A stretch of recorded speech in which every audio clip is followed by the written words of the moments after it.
क्या आपने कभी सोचा है कि अगर कोई इंडियन टेकी सालों तक अमेरिका में काम करने के बाद इंडिया लौटता है तो उसे इंडिया में जॉब मिलना कितना मुश्किल हो सकता है?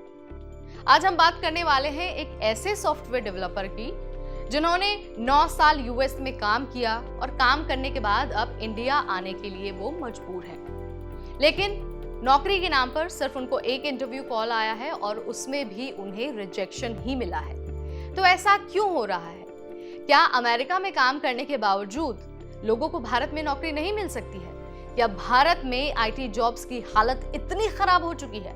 आज इस कहानी पर बात होगी और ये कोई कहानी नहीं है बल्कि रियल इंसिडेंट है। इसके पीछे के कारणों की हम बात करेंगे और ये भी आपको बताएंगे कि आप इस सिचुएशन से बचने के लिए क्या कर सकते हैं। नमस्कार, मेरा नाम है नेहा उपाध्याय और आप देख रहे हैं NBT tech add.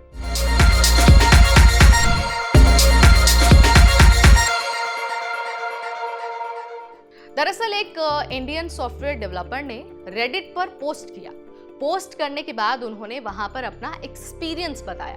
Reddit post के अनुसार जो सॉफ्टवेयर डेवलपर हैं उन्हें करीब 12 सालों का एक्सपीरियंस है और 9 साल से वो अमेरिका में काम कर रहे थे। लेकिन अब वो भारत वापस आना चाहते हैं क्योंकि उनके माता पिता को उनकी जरूरत है।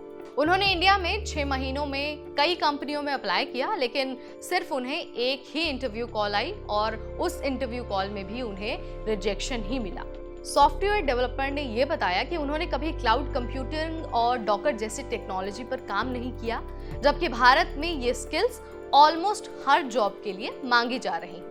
सीधा मतलब है कि इंडिया में कंपटीशन बहुत टफ हो चुका है और कंपनीज सिर्फ उन्हीं लोगों को हायर करना चाहती है जिनके स्किल्स बहुत ज्यादा अपडेटेड है। इस सॉफ्टवेयर डेवलपर ने जब सोशल मीडिया पर अपनी प्रॉब्लम को शेयर किया तो लोगों ने कहा कि इंडिया में जॉब मिलना कट थ्रोट कंपटीशन बन चुका है। एक यूजर ने कहा कि अगर कोई कॉन्टैक्ट नहीं है तो WLB यानी कि वर्क लाइफ बैलेंस तो आप भूल ही जाओ। वहीं एक और यूजर हैं, उन्होंने कहा कि क्या आपकी जॉब हिस्ट्री यूनिवर्सिटीज में थी, क्योंकि इंडिया में थोड़ा सा अनयूजुअल होता है यूनिवर्सिटी वाले लोगों को काम मिलना। वहीं एक अन्य यूजर ने कहा कि इंडिया में जॉब ढूंढने से अच्छा है कि आप अमेरिका में ही कोई रिमोट जॉब ढूंढ लीजिए। सो अब ये जान लीजिए कि इंडिया में जॉब आखिर क्यों नहीं मिल रही है। तो देखिए, आईटी इंडस्ट्री में ट्रेंड्स बहुत जल्दी बदलते हैं। अगर 2 से 3 साल तक कोई नई टेक्नोलॉजी नहीं सीखी तो मार्केट में आप पीछे रह जाएंगे। इस सॉफ्टवेयर डेवलपर का यही केस था। उनके पास एक्सपीरियंस तो था लेकिन स्किल्स उनके बहुत ज्यादा आउटडेटेड थे। अब जरा ये भी समझ लीजिए कि इंडिया और यूएस का जो हायरिंग प्रोसेस है वो एक दूसरे से कैसे अलग है। तो देखिए, अमेरिका में एक्सपीरियंस और बैकग्राउंड ज्यादा मैटर करता है, लेकिन इंडिया में हायरिंग ज्यादातर रेफरल से होती है।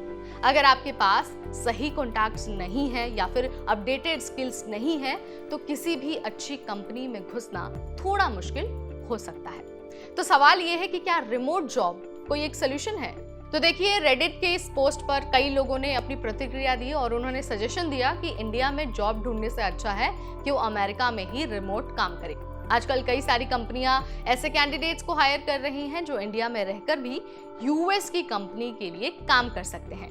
इंडिया में जॉब्स की कमी नहीं है, लेकिन कंपटीशन बहुत बढ़ चुका है। सिर्फ अब एक्सपीरियंस ही काफी नहीं है बल्कि अपडेटेड स्किल्स भी जरूरी है। रेफरल से बहुत सारी नौकरियां तो मिल जाती हैं, लेकिन स्किल्स यहाँ पर तब भी बहुत ज्यादा मायने रखती हैं। सो इस इंडियन टेकी के एक्सपीरियंस से हमें यही सीख मिलती है कि अगर जॉब मार्केट में अपनी जगह बनानी है तो खुद को अपडेटेड रखना होगा। जो भी स्किल्स आ रही हैं उन्हें सीखना होगा और हाँ, अपना रिज्यूमे हमेशा अपडेट रखना होगा। सो अगर आपको ये वीडियो पसंद आया, इन्फॉर्मेटिव लगा तो इसे लाइक और शेयर करना बिल्कुल ना भूलें। आप हमें कमेंट के जरिए भी बता सकते हैं अगर आप किसी दूसरे विषय पर वीडियो देखना चाहते हैं या फिर दूसरे विषय पर जानकारी हासिल करना चाहते हैं। तब तक मुझे यानी नेहा को दीजिए इजाजत। Keep watching NBT tech add.